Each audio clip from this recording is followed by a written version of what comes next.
동해 가스전 사업 가운데 성공 가능성이 가장 높다던 이 대왕고래 프로젝트가 좌초하면서 다른 곳들은 과연 가능성이 있는 거냐는 지적이 잇따르고 있습니다.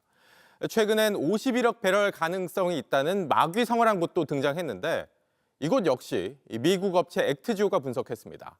액트지오가 받은 용역비는 40억 원에 달합니다. 이상화 기자입니다. 동해심의 가스전 개발 사업에 대한 의문들은 오늘도 이어졌습니다. 정부는 실패한 1차 시추 결과를 바탕으로 남은 유망구조 6곳에 대한 오차를 줄이겠다는 방침입니다. 하지만 여기서 끝이 아닙니다.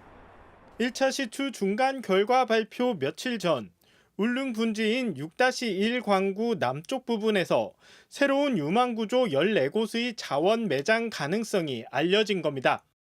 마귀상어라는 이름도 붙었는데 정부는 51억 배럴 매장 가능성을 점쳤습니다. 이번 시추 결과를 봤을 때 나머지 그 6개 구조에 대해서도 부정적으로 좀 작용할 가능성이 많고 마기상어도 이 동일한 석유 시스템을 만약에 가지고 있다고 판단하고 있다면 부정적으로 작용할 가능성이 높다고 생각을 합니다.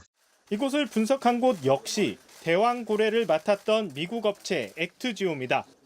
정부는 아직 신뢰성 평가가 남았다는 입장이지만 벌써부터 의구심은 커지고 있습니다.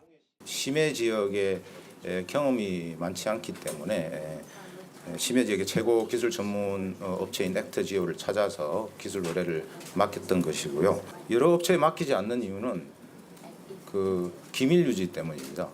하지만 입찰 과정과 세금 체납 등 각종 논란에다 이번 1차 시추 실패까지 겹치면서 액트지오에 대한 신뢰는 추락하고 있습니다. 전 석유공사 고위 임원은 JTBC에 1차 시추 결과를 발표하기 직전 또 다른 유망 구조가 나왔고 51억 배럴이란 숫자까지 제시된 게 의심스럽다고 말했습니다. 지금까지 액트지오가 석유공사에서 받은 용역비는 40억 원에 이릅니다. 이제 남은 건 시료 분석인데 액트지오는 정작 이 작업엔 참여하지 않습니다. The design of the Actigeo is to be a new breed of consulting companies. The only thing that we need to do our job is computers, software, and a camera. 가능성만 제기하고 떠난 셈인데 취재진은 아브레우 고문과 접촉을 시도했지만 답을 들을 순 없었습니다. JTBC 이상화입니다.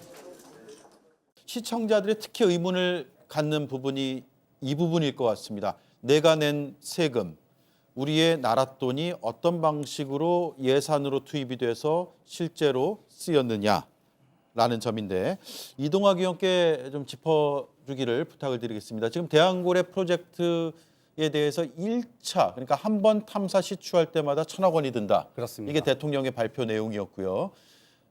애초에 정부 예산으로 497억 원, 거의 500억 원 가까이가 예산으로 책정을 했는데 민주당이 전액 삭감을 한 거죠. 맞습니다. 일부만 남기고요. 네네.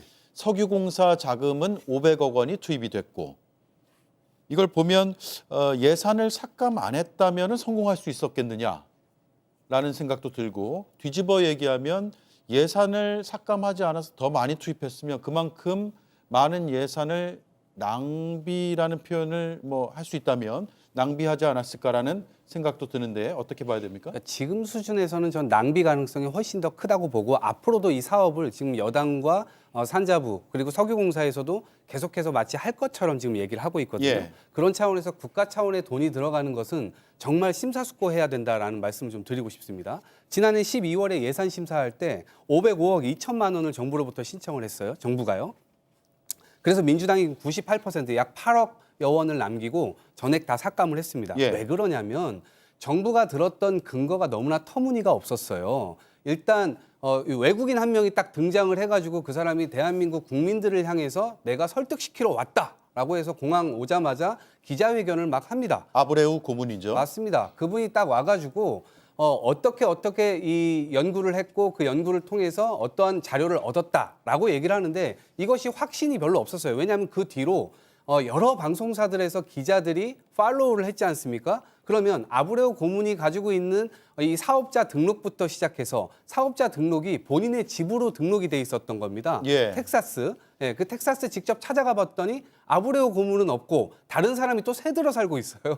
그러니까 아브레오 고문이 이미 브라질로 또 떠난 상태고 그다음에 뭐 직원들이 막 있다고 하는데 전 세계에서 흩어져서 일을 한다고 해요. 그런데 그것이 도대체 어떻게 이 회사의 규모로 한 나라의 대왕고래 프로젝트, 이게 수천억이 들어가고 얼마가 수조 원이 들어가는 이런 프로젝트의 어떤 이 근거를 어떻게 이런 회사에 담을 수가 있겠냐. 아마 많은 국민들께서도 자원 개발이나 자원 탐사 이런 것들은 필요하다고 인정하실 겁니다. 저희 민주당도 당연히 집권하면 이런 거 해야 된다고 생각하는데 적어도 그 근거가 설득력이 좀 있어야 된다라고 생각을 하고 있거든요. 예. 그런 점에서 대단히 부족했다. 그리고 국민을 설득하는데 이 굉장히 불필요한 낭비들을 많이 하게 됐고 그런 지점에서 야당에서는 이것을 계속해서 낭비성 이 예산을 책정해 줄 수가 없었던 부분입니다. 예.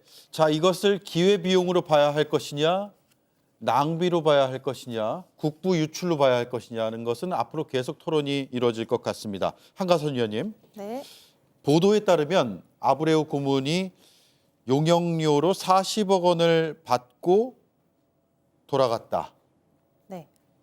그래서 40억 원을 시쳇말로 먹튀했다라는 표현까지도 지금 하고 있는데 지난해 브라질 출장을 위해서 떠나서 미국에도 지금 없는 거 아니냐, 행방이 묘연하다 이런 기사까지 나오고 있는 상황이에요.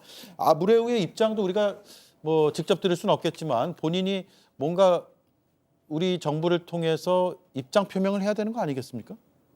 이 아브레오 박사의 입장을 들을 기회는 아마 없을 것 같습니다. 제가 사실 한국 언론에는 이 아브레오 박사가 있는 액트지오 그 회사 있잖아요. 예. 그 회사가 미국의 심해 기술평가 전문 기업 뭐 이런 식으로 소개가 됐는데요.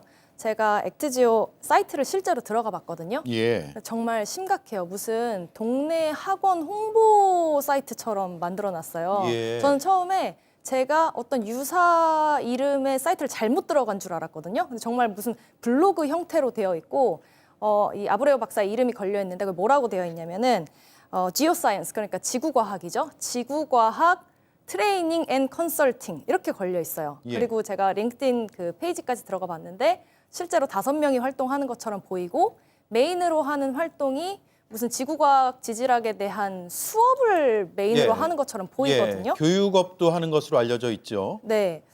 그렇기 때문에 저는 제가 만약에 이런 큰 프로젝트에 용역업체를 선정하는 심사위원이라면 이 사이트를 보자마자 굉장히 빨간불이 켜졌을 것 같아요. 예. 심각하다라는 생각이 들었는데 실제로 한국석유공사는 지명 경쟁 입찰 방식을 거쳐서 이 회사를 선정을 했다고 발표를 했죠. 그러니까 계속해서 지금 살펴볼수록 도대체 누가 왜 이 회사를 선정했냐라는 의구심이 커질 수밖에 없는 상황입니다. 그리고 우리가 이런 의구심이 커질 수밖에 없는 상황이 뭐 조금 관련이 없을 수도 있지만 예를 들어 우리가 윤석열 정부에서 계속 겪었던 것들 뭐 관저 이전 공사를 하는데 21g이라는 인테리어 업체가 공사를 하고 심지어는 시공 자격증이 없기 때문에 그 회사는 하청에 하청을 줘서 거기서 나오는 수익을 얻는 구조로 했단 말이죠. 그런데 21g이라는 업체는 살펴보니 김건희의 예전 회사 코바나 콘텐츠의 후원업체로 드러났단 말입니다. 그러니까 윤석열 정부에서 계속 이런 식으로 권력과 그에 따른 예산을 사유화하는 방식의 모습을 보여줬기 때문에 이런 액트지오라는 회사도 그러한 맥락 속에서 살펴봐야 되는 것이 아니냐 이런 의구심이 계속 나올 수밖에 없는 상황입니다. 예.